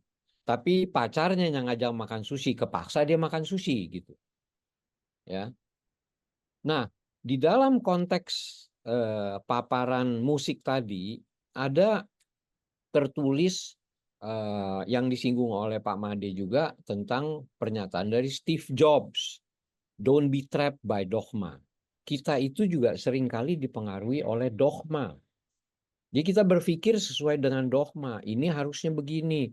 Ya umur segini harus nikah, umur segini harus dapat pekerjaan. Kamu harus punya rumah, kamu harus punya mobil dan seterusnya, gitu ya. Kalau nggak punya itu, kamu nggak berhasil. Itu cognitive functioning yang kita pakai. Kalau kita nggak berhasil, kita melarikan diri, nggak mau ketemu temen. Itu yang kata Amanda barusan. Kalau kita udah malu, kita nggak mau ketemu temen. Bukannya menghadapi, ya emang gue belum berhasil gitu. Kan? Itu yang namanya cognitive functioning. Apabila kita terbiasa dengan dogma, kita menjadi terbuai oleh dogma itu. Kita juga terbelenggu sebetulnya, bukan terbuai. Terbelenggu oleh dogma. Sulit melepaskan diri. Kalau kita melepaskan diri dari dogma, kenapa? Terutama melanggar aturan, kita merasa di dalam agama kita malah mengatakan kalau nggak menjalankan ini kita berdosa gitu loh. Yang hukum siapa? Kita sendiri. Itu yang namanya experiential learning, belajar untuk mengalami itu, belajar untuk menjauh, belajar untuk fusi, belajar untuk patuh dan seterusnya. Itu maksudnya, Stefanus, ya. Mudah-mudahan bisa difahami nih yang dimaksud dengan experiential learning dan cognitive functioning. Gitu ya. Baik, terima kasih Pak Monty. Mas Stefanus, saya rasa sudah jelas ya, Mas. Thank you, sudah ada jempolnya, Mas Stefanus tuh, ya kan. Baik. Terus berikutnya lah pertanyaan kedua, Mbak Amanda, dari Mas Andre, ya, yang QLC kaitkan dengan sistem pendidikan itu yang tadi pertama pertanyaannya. Iya, mohon maaf, Kak Andreas, boleh diulangi sedikit? Soalnya tadi saya agak kurang memahami gitu ya pertanyaan pertamanya gitu tadi. Oke. Baik, Mbak. Apakah untuk menghadapi tuntutan gitu ya, artinya apa nama tadi ya, oke lah, istilahnya tekanan atau tuntutan sosial itu dibutuhkan kedewasaan ketika itu ditanamkan di sistem pendidikan kita. Apakah itu pengaruh untuk misalnya usia pendidikannya jangan terlalu muda seperti itu, misalnya dengan program pendidikan usia dini atau program akselerasi itu. Jadi kematangan seseorang itu benar-benar siap gitu ya ketika melakukan atau memasuki dunia pendidikan dan nanti akhirnya menghadapi ke depannya gitu sih. Pengen tahu itu, Mbak. Oke. Makasih. Kalau mungkin menurut saya gitu ya Pak, Kak, kalau misalnya sistem pendidikan itu tentunya dari yang saya alami sendiri itu membentuk berbagai pemikiran saya, seperti contohnya analytical thinking misalnya gitu ya. Terus juga cara untuk menyelesaikan masalah, decision making gitu, itu semua dipelajari juga gitu, dan itu lama-lama kayak terbentuk sendiri gitu, cara berpikir kita, cara memetakan sesuatu, cara mungkin menilai segala sesuatu gitu ya. Sistem pendidikan tentunya mempengaruhi gitu. Namun kalau misalnya dibilang untuk kalau misalnya masih muda atau enggak gitu ya untuk tingkat kedewasaan orang gitu ya, mungkin saya nangkepnya, apakah sistem pendidikan itu sangat mempengaruhi apa enggak, mungkin ada berbagai faktor sih Kak gitu ya kalau menurut saya. Kalau misalnya bisa banget gitu itu kayak yang tadi saya bilang mempengaruhi diri saya gitu ya dalam berbagai ambil keputusan, dalam kematangan emosional gitu. Namun pastinya juga ada berbagai faktor lain yang mungkin mempengaruhi gimana kedewasaan seseorang atau kematangan orang gitu ya dalam bisa apa enggaknya mengalami quarter life crisis gitu seperti itu. Contohnya misalnya secara lingkungan keluarganya gimana gitu, lingkungan orang sekitarnya seperti apa lingkungan sekitarnya itu benar-benar terus-menerus misalnya, "Kamu harus begini, kamu harus begitu, kamu harus gini," gitu. Nah mungkin, itu akan mempengaruhi diri dia juga gitu, gimana dia jadi berpikir seperti itu ya, jadi dalam menilai dirinya sendiri gitu. Cuman menurut saya ketika orang emang memiliki pendidikan, dia bisa cukup membedakan gitu yang mana mungkin ini masuk akalkah gitu, ataukah ini bisa bijakkah gitu. Cuman balik lagi banyak juga hal yang menentukan hal yang lain seperti itu. Mungkin kalau dari Pak Monty ada tambahan terkait hal ini? Oke. Mas Andre nanya masalah olah rasa ini gimana? Sangat penting. Itu yang saya jawab dulu. Masalah olah rasa ini sangat penting. Jadi kalau Anda suka menggambar, silahkan menggambar. Anda suka melukis, silahkan melukis. Kalau Anda suka musik, silahkan mendengarkan musik minimal. Kalau Anda suka menyanyi, silahkan menyanyi. Kalau Anda suka menari, silahkan menari. Makanya tanya tuh Pak Made, di Bali orang happy-happy aja gitu. Sampai karena kebanyakan orang happy di Bali, dari mana-mana orang datang ke Bali untuk mencari happiness gitu. Cuman akhirnya jadi ngacak-ngacak Bali gitu loh. Ya. Orang Bali jadi nggak happy, Pak. Jadi Orang Balinya jadi nggak happy. Ya karena Bali yang saya nikmati di sebelum tahun 80 itu sama yang sekarang itu waduh beda bener. Ya. Kehidupan Bali aslinya tuh di bawah tahun 80 itu Bali bener tuh masih. Masyarakat Bali yang anak-anak kecil menari, pulang sekolah dia menari, menikmati alam, terus menikmati bunyi gamelan dan lain sebagainya itu. Kalau sekarang apa yang mereka cari? Cari duit, bukan cari kebahagiaan, cari duit. Kita berlomba-lomba nyari uang. Akibatnya itu juga mempengaruhi di berbagai masyarakat. Anak kecil disuruh cari duit. Ya, anak kecil udah disuruh cari duit. Dari usia di bawah 5 tahun udah disuruh sekolah belajar matematika. Ya, otaknya belum otak matematika tuh. Ya, nanti umur 7 tahun udah disuruh jadi researcher. Yang enggak aja gitu. Dunia anak itu dunia bermain. Kapan mainnya? Masa kecil tidak bahagia. Itu yang muncul. Nah, yang Anda tanyakan juga dengan masalah nerimo. Itu filsafat Jawa nerimo. Saya sendiri nerimo itu acceptance creates peace. Tapi nerimo yang sifatnya adalah proaktif.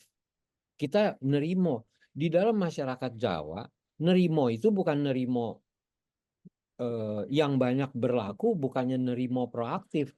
Nerimo kudu gitu, nerimo reaktif. Ya. Jangan tanya-tanya, kamu harus nerimo. Itu sebetulnya bukannya nerimo. Itu sebetulnya kepatuhan. Akibatnya apa?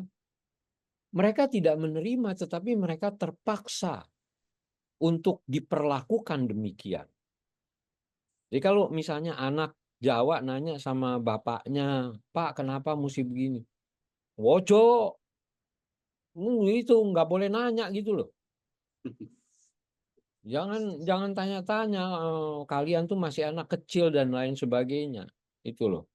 Nggak dijawab. Kenapa nggak dijawab? Oh nggak bisa jawab. Orang tuanya juga nggak bisa jawab. Kenapa nggak bisa jawab? Oh mereka juga diajarin nerimonya dipaksa begitu. Gitu loh. Jadi yang acceptance creates peace itu kalau kita bisa menerima suatu keadaan itu berdasarkan proaktif, memang kita mau menerima itu. Ya. Apa yang bisa bikin begini? Yang bisa bikin begini adalah namanya passion. What we like to do, that's what we do. Nah, apa yang menjadi beban masalah ini? We have to ask ourselves. Kita bertanya pada diri kita sendiri, inikah yang saya inginkan? Ketika kita tidak sepakat dengan apa yang kita inginkan, tapi kita dipaksa untuk menerima itu, kita dipaksa untuk menjadi infleksibel. Kita dipaksa untuk menerima dogma, itu yang dikatakan oleh Steve Jobs. Akibatnya kita menjadi terbelenggu. Karena kita terbelenggu, maka kita akan mengalami distress. Itu. Ya. Jadi kalau kita memangnya passion, do what you want. Do what siapa yang ngomong tadi? Oprah Winfrey. Do what you want to be. Ya. Tetapi tentunya tidak dengan melanggar kaidah. Karena kita juga, orang lain juga punya hak. Kita juga punya hak gitu loh. Kita melakukan apa yang kita kehendaki, tetapi tidak melanggar kaidah. Kita tidak melanggar tata krama, tidak melanggar kesantunan dan lain sebagainya gitu. Nah, ini mudah diucapkan tetapi menjadi suatu tantangan untuk dilakukan. Ya. Gimana kita melakukan, tantangan apa yang kita harus lakukan itu adalah cognitive functioning. Kemampuan kita berkognisi, kemampuan kita mindful awareness, konteksnya apa dan kapan. Kita boleh nggak pakai baju, boleh nggak telanjang, cuman pakai pakaian dalam, boleh. Di mana? Di rumah. Tapi di kantor boleh nggak? Nggak boleh karena konteksnya beda di kantor, gitu loh. Nggak santun, gitu loh. Kita boleh nggak sembarangan ngomong begini-begini, ngomong aja sendiri. Boleh. Kita boleh nggak coret-coret? Boleh. Di mana? Di atas kanvas, di atas kertas. Tapi tembok rumah orang kita coret-coret, itu nggak boleh sebetulnya. Gitu loh. Konteksnya itu beda. Kenapa nggak boleh? Itu hak orang, privasi orang. Kan kayak gitu. Ya, jadi kira-kira mudah-mudahan menambah pemahaman apa yang diungkapkan oleh Amanda. Gitu dulu deh. Oke. Nanti kalau ada Baik. nanya boleh. Baik, terima kasih Pak Monty, Mbak Amanda. Jadi sudah terjawab itu ya, Mas Andre ya. Oke, maka tadi Mas Andre senyum-senyum tuh, dibilang Remo senyum-senyum ya Mas Andre, mungkin lagi di Jawa Mas Andre sekarang nih. Baik, terima kasih Mas Andre, Mbak Amanda dan Pak Monty. Pertanyaan dari Mas Melvin adalah mindful yang tinggi ataupun rendah itu ya barangkali bisa disebabkan oleh faktor-faktor seperti trauma atau barangkali resilient, atau yang sebetulnya benang merah pertanyaannya Mas Melvin ini adalah faktor yang menyebabkan mindfulness barangkali ya Mas Melvin ya. Oke, silakan Mbak Amanda. Ya, baik. Terima kasih pertanyaannya, Kak Melvin. Untuk mindful awareness sendiri itu sebetulnya yang saya baca waktu dulu pas cari-cari tentang mindful awareness itu sebetulnya dia ada orang tuh dilahirkan dengan tingkat mindful yang berbeda gitu sebetulnya. Gitu ya. Cuman mindful awareness ini tuh bisa yang namanya dilatih gitu dikasih latihan, misalnya ya udah kita sering-sering mencoba dengan sadar berusaha untuk aware gitu dengan keadaan sekitar, kayak tadi Pak Monty udah bilang juga aware dengan apa sih konteks yang terjadi seperti itu. Itu tentunya akan bisa menambah juga mindful awareness seseorang gitu. Pernah ada juga penelitian kalau nggak salah tuh di praktisi yoga atau praktisi yang emang sering melakukan mindful awareness gitu ya, mindfulness itu di waktu tertentu yang awal sebelum melakukan itu sama yang sering melakukan itu berbeda gitu hasilnya. Dan juga mungkin di populasi yang jarang melakukan mindful awareness dan juga yang emang praktisi mindful awareness itu sangat berbeda gitu hasil tingkat mindful awareness-nya gitu.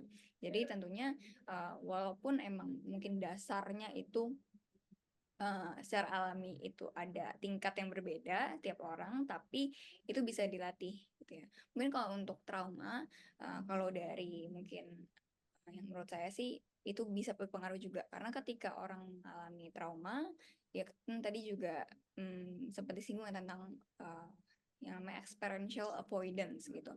Dan yang experiential avoidance ini sendiri juga membuat orang jadi menghindari untuk berada di situasi saat ini gitu sebetulnya. Jadi kayak pengen dia udah tidur aja lah kayak gitu.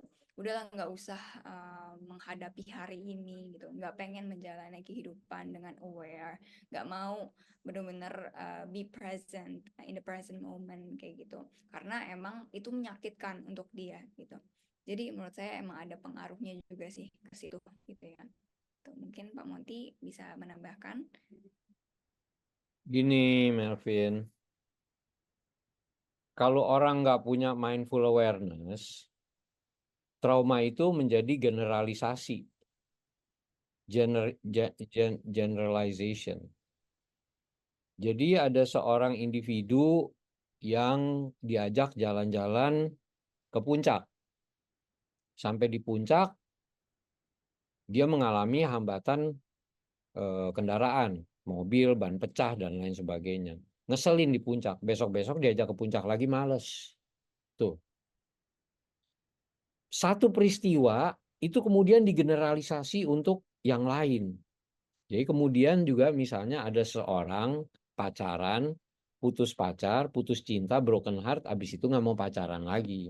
Itu generalisasi. Nah, di sini kaitannya tadi dengan fungsi kognitif, cognitive functioning yang kontekstual. Konteksnya di mana? Kalau semuanya digeneralisasi sama, dia nggak kontekstual namanya. Ya. Seseorang itu gagal di satu tempat, belum tentu gagal di tempat lain. Tuh. Kalau Anda mau bandingkan, misalnya Anda jalan-jalan, traveling dengan anggota keluarga, kan enak traveling dengan anggota keluarga. Tapi mungkin traveling ke tempat yang sama jauh lebih enak dengan pacar Anda gitu loh.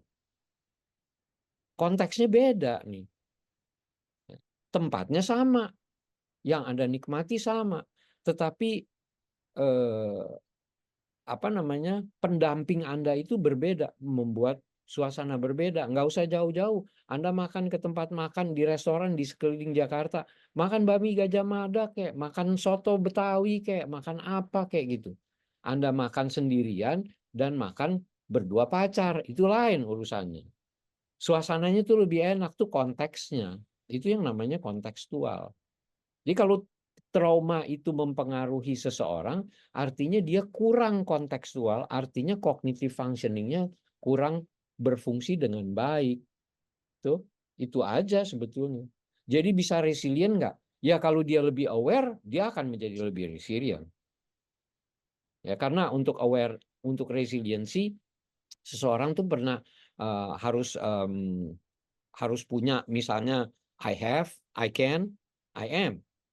Jadi I have, dia menyadari dia punya teman, dia punya keluarga, dia punya saudara dan lain sebagainya, dia punya support system.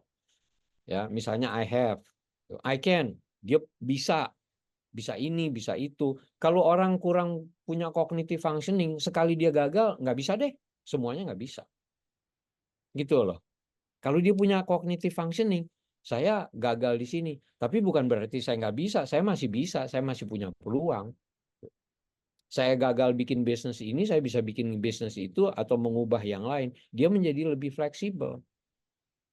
Ya. Gitu loh. Oke ya. Baik. Terima kasih Pak Monty, Mbak Amanda. Mas Melvin, oke, sudah close Mas Melvinnya, berarti sudah itu ya, bisa diterima ya. Nah, sekarang kita lanjut ke term yang kedua, itu dari Mbak Rika. Silakan Mbak Rika. Mana Mbak Rika tadi? Ya, terima kasih untuk kesempatannya. Iya, saya ingin bertanya kepada Pak Monty dan kepada Kak Amanda mengenai krisis life, mengenai quarter life crisis ini. Apakah sebenarnya ini ada kaitannya dengan krisis identity yang terjadi pada remaja dan akhirnya juga mempengaruhi psychological inflexibility mereka, dan juga apakah ini nanti akan berdampak ke orang-orang menjadi midlife crisis, mengalami midlife crisis. Ya, terima kasih. Oke, mengalami apa Mbak Rika? Midlife crisis. Midlife crisis. Midlife crisis ya. Oke. Ya, terima kasih Pak Made. Baik, terima kasih Mbak Rika.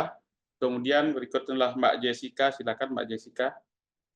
Oke, terima kasih banyak Pak Made atas kesempatannya. Terima kasih juga Pak Monty dan Mbak Amanda untuk penjelasan hari ini. Jadi saya Jessica, peminatan dari Industrial Organization. Mungkin pertanyaannya agak praktikal juga, Mbak Amanda. Jadi gini, sebenarnya untuk konsep mindful awareness ini saya udah cukup sering dengar. Dan masalah quarter life crisis ini kan udah cukup banyak lah ya kita dengar. Apalagi kalau di tempat kerja itu banyak karyawan-karyawan yang usianya kayak range 20 sampai 30-an itu sering ngerasa, kayaknya aku lagi di quarter life crisis aku deh, lagi, ngerasa stres, lagi ngerasa, butuh support lebih dari perusahaan, gitu. Karena faktornya banyak, bisa dari tempat kerjanya, bisa juga dari, faktor eksternal yang kebawa ke pekerjaan. Nah, yang mau saya tanyakan adalah, untuk penerapan konsep mindful awareness ini dalam perusahaan, apa sih yang bisa kita lakukan sebagai HR untuk memakai konsep ini dalam mengatasi masalah quarter life crisis yang dihadapi oleh karyawan-karyawan itu? Itu sih pertanyaannya. Terima kasih. Oke, berarti yang ditanya sama Mbak Jessica ini adalah penerapan konsep mindful awareness di dalam perusahaan untuk mengatasi dampak negatif dari quarter life crisis kali ya, Mbak Jessica Betul, ya. Pak Made. Betul, Pak. Oke, Terima kasih, Pak. baik. Silakan ada satu lagi barangkali raise hand. Oh, Mbak Priska. Silakan Mbak Priska. Izin bertanya Pak Monty dan Kak Amanda. Ya, boleh besar sedikit Mbak Priska. Baik. Jadi izin bertanya, apakah mindfulness ini berguna sebagai cara untuk menghindari quarter life crisis atau berguna sebagai defense mechanism yang bekerja saat kita mengalami quarter life crisis? Oke. Mungkin nanti digabung dengan Mbak Jessica barangkali ya, penerapan nanti kaitkan dengan mindful awareness untuk menghindari defense mechanism atau dalam quarter life crisis. Barangkali itu ya Mbak Amanda ya. Silakan Mbak Amanda dari Mbak Rika dulu. Ya, tadi dari Mbak Rika, kata kunci apa Pak? Udah Apakah quarter life crisis ada kaitannya dengan krisis identitas nanti yang berdampak pada distress psychological dan sampai memunculkan tadi midlife crisis tadi disebutkan. Oke, makasih Pak Made. Untuk quarter life crisis sendiri, kalau tadi dilihat dari definisinya, ada 3 aspek yang emang sangat berhubungan dengan experiential problem gitu ya. Contohnya kayak mempertanyakan gitu jati dirinya, mempertanyakan gue ini passionnya apa sih, mungkin gue ini sebenarnya sukanya apa sih, value hidup yang aku pegang tuh sebenarnya apa sih gitu, terus tujuan hidup aku tuh apa sih sebenarnya gitu. Dan itu sangat berhubungan ya dengan krisis identitas seseorang gitu. Jadi jawabannya iya, sangat berhubungan dengan krisis identitas juga, karena itu menjadi salah 3 aspek dari 5 aspek quarter life crisis gitu ya, yaitu mempertanyakan tentang dirinya sendiri, tentang identitasnya, tentang dirinya dia, kayak gimana keinginannya, mungkin passionnya, tujuan hidupnya, goal-goal yang ingin dia capai, mungkin apa hal yang penting untuk dia dalam hidupnya. Terus juga mungkin kayak aku tuh pengen menjadikan dunia itu seperti apa sih gitu. Dunia yang aku inginkan tuh, kehidupan yang aku inginkan tuh pengennya kayak gimana sih kehidupan yang aku pengen gitu. Nah, itu menjadi pertanyaan-pertanyaan yang banyak mungkin dialami gitu ya oleh orang-orang yang mengalami quarter life crisis gitu.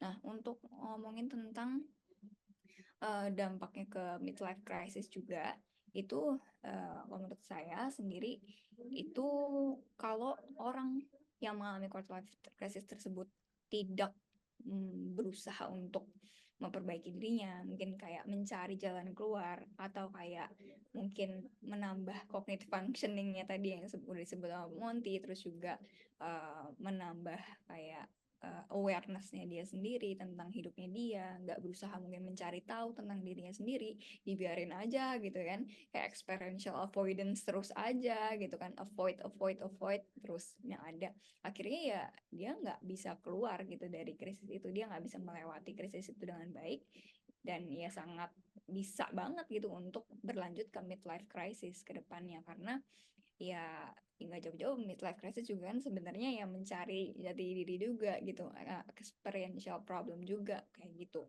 Sebenarnya gitu sih mungkin kalau jawaban dari saya gitu ya. Kalau dari Pak Monty mungkin ada yang mau tambahkan. Oke, menjawab pertanyaannya Ripka, kebetulan saya sudah melampaui periode krisis ini karena saya berada di usia early aging. Jadi belum sepenuhnya aging, tetapi early aging. Di atas 65 tuh udah aging, ya kan? Wah, Masih early, gitu ya. Saya sudah melampaui usia 30-an, 40-an, melampaui krisis-krisis ini. Jawabannya adalah if you cannot pass on the earlier crisis, that will follow you through on the next crisis. Jadi kalau nggak teratasi di quarter life, ke bawah nggak sampai ke midlife. Iya, bahkan ke bawah sampai tua. Kalau orang yang tua yang bagaimana? Kalau yang tua tuh misalnya Anda menemukan orang tua yang ditanya ini, ditanya itu, dia urusannya, jawabannya adalah menyesali semua. Sayang saya tidak melakukan ini, kenapa saya tidak melakukan itu. Marah-marah aja, menyesali aja. Ya kenapa enggak gitu loh. Ya, kenapa enggak? Kan jawabannya kenapa enggak itu jawabannya ke dua konsep awal tadi. Either fusion atau avoidance. Karena dia terlalu menuruti orang lain, bukan menuruti passionnya sendiri, atau dia menghindar dari itu. Ya saya begini, lantaran waktu itu saya takut sih, saya pikir begini-begini. Ya karena dikuasai oleh ketakutan. Itu. Contohnya gimana? Ya itu contohnya misalnya atau patah semangat di tengah jalan. Dia patah semangat, dia gagal di sini, daripada dia gagal di sini, mendingan takut gagal, nggak berani nyoba lagi, ya nggak bangun lagi. Itu yang tadi dikatakan oleh Nelson Mandela, the greatest achievement is not never fail, but how many times you rise from the fall. Kan gitu. Ya itu dia namanya. Jadi kalau misalnya itu tidak resolve, quarter life crisis atau even earlier crisis in the adolescent years before quarter life crisis, dia akan terbawa terus. Itu harus di-resolve. Oke? Itu tambahan saya. Alright? Baik, makasih Pak Monty. Ya, Mbak Ripka sudah ada pertanyaan sambungan? Udah jelas Pak, terima kasih banyak. Jelas. Baik, terima kasih. Selanjutnya adalah dari Mbak Jessica. Kalau memang mau disatukan dengan Mbak Priska, boleh Mbak Amanda. Ya, itu penerapan konsep mindful awareness di perusahaan untuk mengatasi dalam kondisi quarter life crisis, yang juga tadi adalah Mbak Priska itulah bagaimana menghindari quarter life crisis, atau bisa barangkali mindfulness itu sebagai defense mechanism dari Mbak Priska itu ya. Silakan Mbak Amanda. Oke, ya terima kasih. Sebenarnya pertanyaannya dari Kak Priska dan Kak Jessica gitu ya. Untuk cara pertama mungkin dari Kak Jessica tadi ya, cara praktis menggunakan mindful awareness terutama di kantor gitu. Gimana emang banyak tuh ya biasanya orang mengalami quarter life crisis, gitu deh, apalagi membanding-bandingkan diri dengan orang lain gitu ya.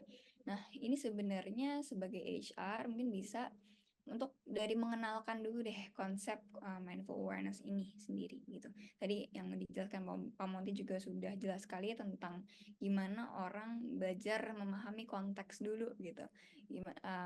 Kan nggak bisa ya disamakan. Mungkin pencapaian si A seperti ini, kok si B nggak bisa? Ya mungkin ya beda gitu konteksnya.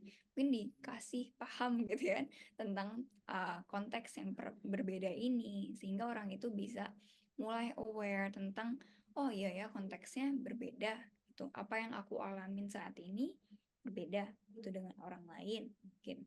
Terus juga mungkin bisa memberitahu gitu cara-cara praktis gimana sih cara agar lebih aware, lebih mindful terhadap kehidupan sehari-hari.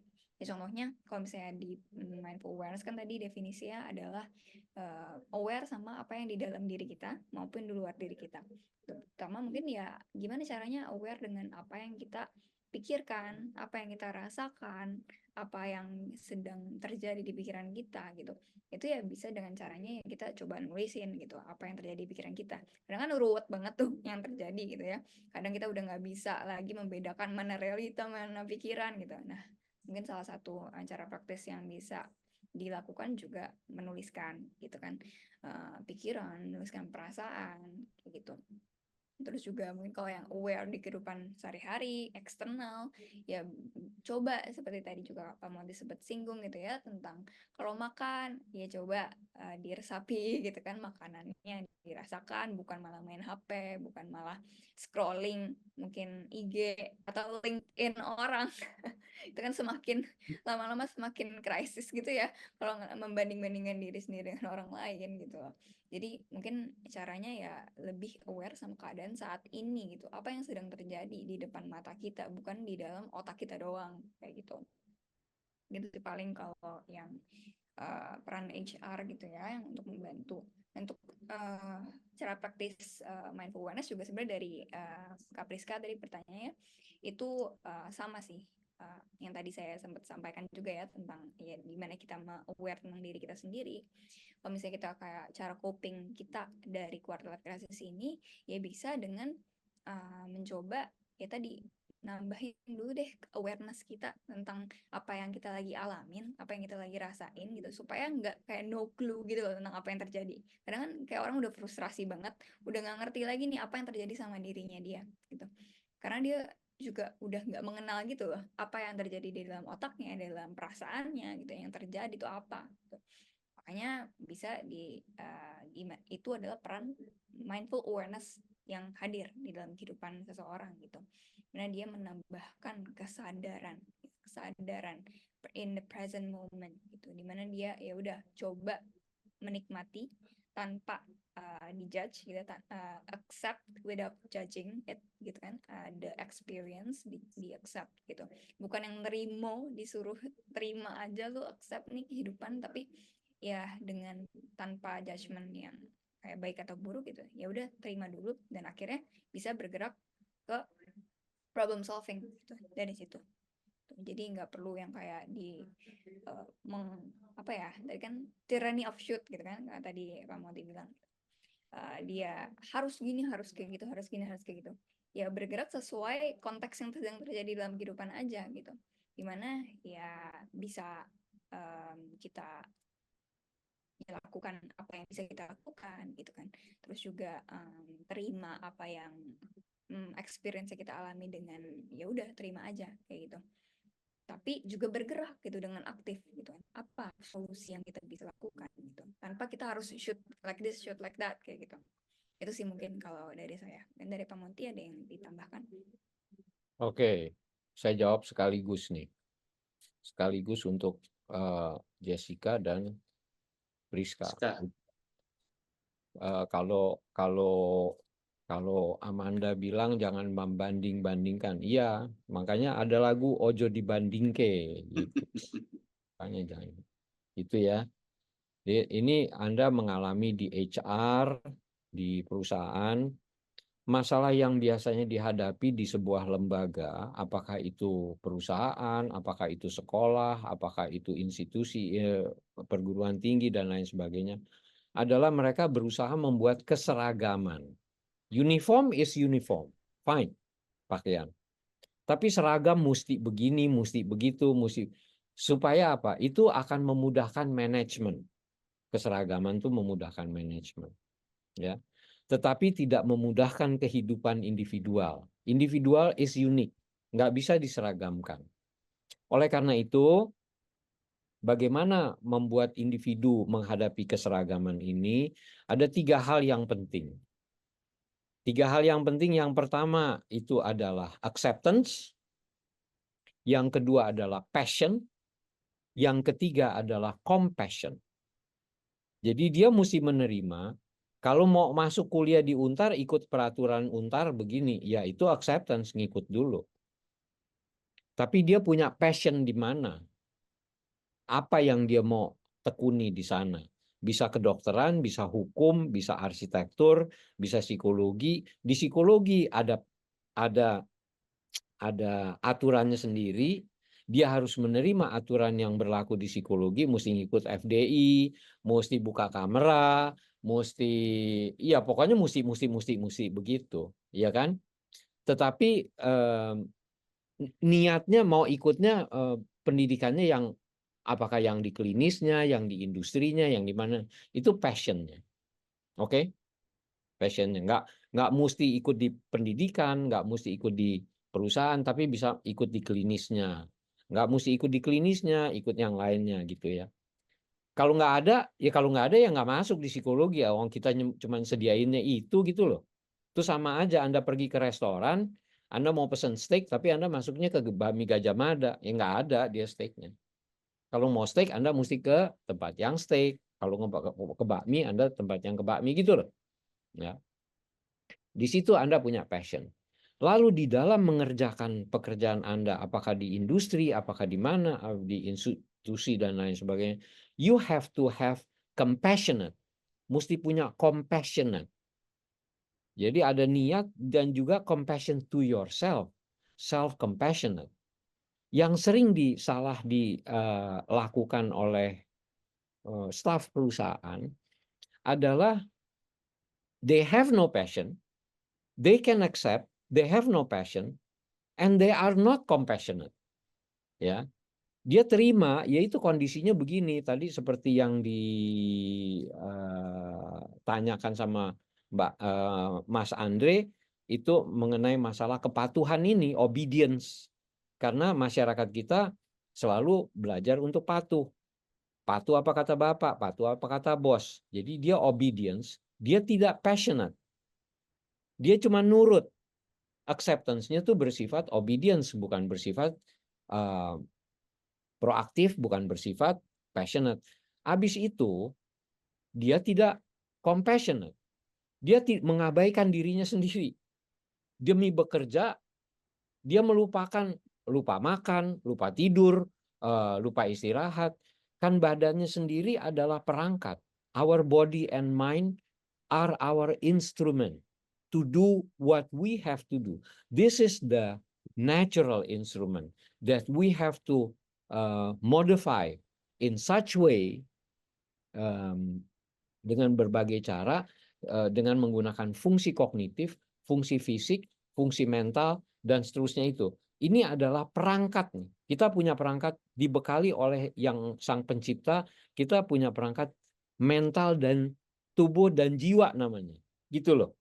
Nah, perangkat ini harus kita rawat dan kita kembangkan dengan baik. Bagaimana caranya? Compassionate. Ya.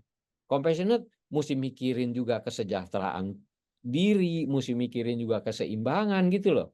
Nggak bisa cuman demi bekerja. Kenapa demi bekerja? Supaya dapat kedudukan, supaya dapat gaji lebih baik, supaya dapat pujian. What about if you are ill? Anda tukar kesehatan Anda tukar kebahagiaan Anda tukar kesejahteraan Anda sekedar dengan kedudukan dan keuangan. Is that worth it? Gitu. Nah, ini yang harus dipertimbangkan di dalam industri, organisasi. How to deal with it? Be aware. Kembali lagi, be aware. Whether you are accepting, whether you are passionate, whether you are compassionate. Dan seperti yang ditanyakan oleh Mbak Priska, Apakah ini untuk menghindari quarter life crisis? Saya tidak mau menggunakan kata menghindar karena saya tidak suka menghindar. I don't like to avoid. So don't use this to avoid, but to be aware of. Untuk waspada. Gunanya untuk apa mewaspadai? Gunanya adalah untuk mengantisipasi. Kalau kita mau waspada, maka kita anticipate. Kalau kita waspada terhadap kesejahteraan kita mengantisipasi. Kalau kita waspada terhadap kesejahteraan kita menjadi bugar, kita menjadi sound, our mind is sound, kita lebih mampu mengantisipasi tantangan yang kita hadapi di kemudian hari, gitu loh. Dan tantangan itu disesuaikan dengan passionate. Passionate, kita suka nggak dengan itu? If you don't like it, Anda nggak suka dengan makanan itu, jangan dimakan gitu loh. Saya nggak suka nih. Durian tuh enak. Buat yang doyan durian enak. Buat yang nggak doyan durian, nggak usah dimakan durian, nggak usah makan gitu. Masih ada nangka, masih ada cempedak. Kalau nggak juga sirsak juga nggak apa-apa. Kalau nggak ada, cari jambu monyet juga nggak apa-apa gitu loh. Papaya ada. There are lots of alternatives. And we don't have to take the only alternatives at that. Kalau kita mesti mengambil itu namanya obedience. Itu namanya kepatuhan. Dan itu namanya dogma. Oke? Ya, mudah-mudahan menjawab semua nih. Terima kasih Pak Monty. Jadi Pak Monty sudah mindful awareness buat kita ya. Jadi tuh Mbak Jessica harus bekerja lebih seimbang katanya tadi. Ya, luar biasa deh. Oke, satu pertanyaan lagi deh teman-teman. Kita masih punya waktu 15 menitan. Satu pertanyaan lagi, silakan. Oh, Mbak Winri, boleh silakan. Ya, selamat malam Pak Made. Terima kasih. Ternyata dapat kesempatan bertanya ya. Iya, silakan. Iya, selamat malam Kak Amanda dan Pak Monty. Terima kasih untuk penjelasannya juga, sangat mencerahkan ya di malam hari ini. Saya mau bertanya ada 2 hal sih. Saya juga udah tulis di Drive di Google Form-nya. Yang pertama, saya mau bertanya untuk Kak Amanda, dalam penentuan sampel ya tadi kalau nggak salah saya lihat itu kurang lebih 102 partisipan ya Kak. Nah itu apakah berlandaskan dari penelitian sebelumnya atau memang ada perhitungan tersendiri nih yang Kakak buat? Kemudian yang kedua mungkin boleh dibantu pencerahannya oleh Pak Monty gitu. Kalau ada orang yang ingin belajar nih untuk dia bisa lebih fleksibel, psychological inflexibility-nya itu dihilangkan gitu, mana yang lebih dulu ya supaya mengurangi stres? Apakah psychological inflexibility-nya yang di treatment dulu atau lebih ke self awareness-nya? Kurang lebih seperti itu. Terima kasih. Baik, terima kasih. Jadi ada 2 pertanyaan. Penentuan sampel tadi 107 ya, Indri ya, 107 ya. Kemudian yang kedua adalah untuk menghilangi psychological inflexibility, itu yang mana itu? Bagaimana itu kira-kira caranya gitu ya? Iya, mana yang lebih dulu gitu, Pak. Iya. Ya, oke. Baik. Silakan Mbak Amanda. Iya, terima kasih pertanyaannya Kak Windri. Untuk penentuan sampel sendiri itu sebetulnya sampel awalnya itu lebih banyak daripada itu gitu karena ada proses screening gitu di dalamnya ya. Jadi mungkin kalau nggak salah sekitar hampir 200-an gitu ya awalnya. Tapi terscreening jadi 107 gitu. Untuk kenapa 107 akhirnya? Karena untuk dari beberapa teori gitu ya dari kayak pokoknya dibilang kan kayak harus berapa gitu kan minimal untuk bisa dianggap mencerminkan populasi gitu. Masalah ada perhitungan pakai G something gitu ya. Lupa juga. G power ya. G power ya itu. Nah itu juga kalau nggak salah dari situ juga kayak gitu. Tergantung sampelnya, tergantung apa sih populasinya seperti apa. Gitu sih Kak Windri. Jadi ada patokannya tuh Mbak Amanda ya. Jadi gunakan G-Power ke Mbak Amanda tadi. Ya. Oke.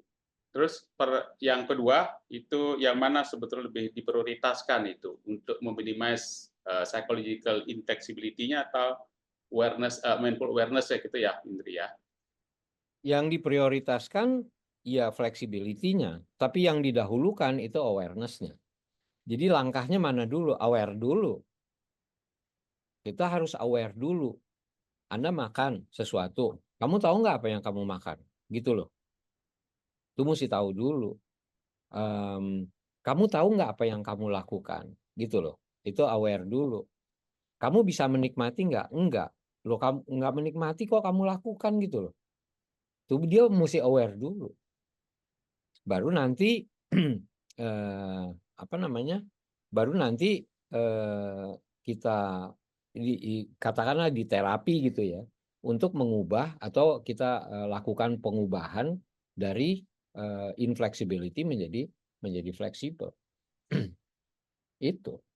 Jadi kalau ditanya mana yang utama? Yang utama kan tujuan akhirnya membuat dia fleksibel, membuat yang jadinya fleksibel jadinya kenapa sih? Adjustable. Jadinya mampu menyesuaikan diri dengan kondisi. Tapi tidak bisa kita serta-merta, oh, kamu tuh kaku, mikirnya kamu kaku, mbok ya kamu jangan kaku. Ya gimana gitu loh. Kakunya saya tuh di mana? Ya kan mesti dijelasin dulu kakunya itu di mana. Nah, itu juga yang apabila kita lakukan yang dikenal sebagai cognitive behavior therapy atau rational emotive behavior therapy, bahwa katakanlah kalau cognitive behavior therapy orang itu dipengaruhi oleh otomatisasi. Cara berpikir manusia itu otomatisasi. Kalau ini maka ini, kalau ini maka ini. Itu asosiatif namanya. Ya. Terus kalau rational emotive behavior itu penyimpangan perilaku itu disebabkan oleh irasionalitas. Kalau saya rajin, saya pasti berhasil. Oh, banyak orang yang rajin nggak berhasil kok. Berhasil tuh karena nggak cuma rajin, tapi karena hubungan sosial yang baik, karena peluang yang baik, karena situasi yang baik gitu. Itu nggak serta-merta. Jadi sebuah hipotesa teori itu tidak serta-merta demikian. Kalau kamu kerja dengan tekun dan rajin itu kan misalnya di perusahaan tadi, kalau apa yang dikemukakan oleh Jessica, di perusahaan itu yang menjadi tekanan adalah kalau dia rajin, tekun tidak pernah bolos misalnya, kerja terus, kerja sampai capek, sampai sakit dan seterusnya, dia akan naik pangkat. Nggak naik-naik juga pangkatnya, coba tanya satpam. Iya kan? Satpam aja gitu. Kesel nggak? Kesel. Salahnya di mana? Oh, dia kerjanya satpam gitu. Passionnya mesti diubah. Gitu loh. Ya. Jadi ada hal-hal yang harus kita waspadai seperti ini. Orangnya itu mesti aware dulu. Baru kita bisa ubah dari yang infleksibel menjadi fleksibel. Kalau kamu makan sehat, kamu pasti nggak sakit. Banyak orang yang makannya sehat tapi sakit. Dia makannya sehat tapi kerjanya setengah mati gitu. Capeknya setengah mati. Itu yang dia nggak lihat. Jadi kita, kok ini begini? Ya karena cara berpikirnya itu infleksibel. Katanya kalau makan sehat itu nggak sakit. Kata siapa? Kata dokter, kata nutritionist. Tapi kata sosiolog belum tentu. Ya. Ngerti nggak? Jadi gitu ya. Ya mudah-mudahan ini bisa memberikan gambaran penerapan dari konsep-konsep ini gitu. Ya. Oke. Baik, terima kasih Pak Monty. Ya, teman-teman, dari diskusi kita yang sebetulnya masih banyak yang perlu didiskusikan, ya. Namun demikian, saya melihat ada 3 kesimpulan dari diskusi kita. Yang pertama, memang bahwa yaitu psychological inflexibility itu memang berkorelasi tadi ya dengan dependent variabelnya. Itu jadi distress psychological, walaupun memang mindful awareness tidak bisa memoderasi hubungan kedua variabel itu. Tetapi dari hasil diskusi kita dan juga saran-saran Mbak Amanda, mindful awareness ini tetap sangat diperlukan. Karena tadi kalau kita lihat hasilnya itu mindful awareness yang tinggi justru membuat hubungan IV dan DV-nya tadi itu tidak signifikan, gitu ya Mbak Amanda ya. Baik, teman-teman, itu diskusi kita kali ini dan kita di penghujung acara, ya. Tentu ada sedikit kenang-kenangan dari pasca sarjana untuk Pak Monty dan Mbak Amanda. Silakan, Si Sartina. Oke, yang pertama adalah sertifikat diberikan kepada Dr. Monty P. Setiadharma, MS, AT, MCP, MFCC, DCH, psikolog, sebagai narasumber kegiatan pengabdian kepada masyarakat, forum diskusi ilmiah, dengan tema Mindful Awareness pada Individu Quarter Life Crisis, Jakarta 21 Agustus 2024. Mohon izin untuk diterima secara virtual, Pak Monty. Saya terima. Baik, terima kasih Pak Monty. Acceptance. Silakan. Siap, terima kasih. Acceptance, wah langsung menerapkan ya. Oke, baik. Yang kedua, sertifikat diberikan kepada Mbak Amanda Delicia, Magister Psikologi Psikolog sebagai narasumber FDI, Mindful Awareness pada Individu Quarter Life Crisis. Silakan Mbak Amanda. Iya, terima kasih banyak Pak Made dan Si Sartina. Oke, berarti acceptance juga sama kayak Pak Monty. Tidak ada pilihan berarti ya Pak Monty harus acceptance gitu ya Pak. Dan terima kasih banyak Pak Monty dan Mbak Amanda sudah menjadi narasumber di malam ini. Kita sangat banyak mendapatkan pencerahan-pencerahan dan tampaknya memang tadi disebutkan kembalilah jaga keseimbangan hidup gitu ya tadi ya. Kita mesti aware di sana gitu ya. Oke, terima kasih teman-teman dan jangan live dulu karena Si Sartina akan ambil gambar dulu. Silakan Si Sartina.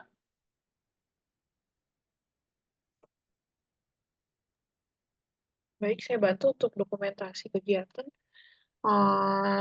Ada lagi yang mau open camp? Baik, ada 3 halaman. Saya mulai dari halaman pertama. 1, 2, 3.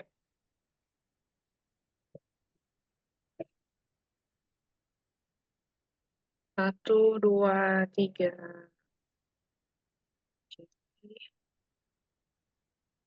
Satu, dua, tiga. Ya, sudah. Terima kasih. Terima kasih Si Sartina dan teman-teman yang belum saya baca pertanyaannya, mohon maaf dan mungkin periode berikutnya mudah-mudahan bisa sempat untuk dibaca. Terima kasih sekali lagi Pak Monty dan Mbak Amanda. Ya, terima kasih teman-teman. Selamat malam Pak Monty, teman-teman semua. Terima kasih. Pak Made. Terima kasih Pak Monty dan Kak Amanda. Kak Amanda. Selamat malam. Pak Monty, oh Pak Monty udah hilang, kirain di luar negeri Pak Monty. Terima kasih ya teman-teman. Terima kasih Pak semuanya. Selamat malam. Terima kasih Sis.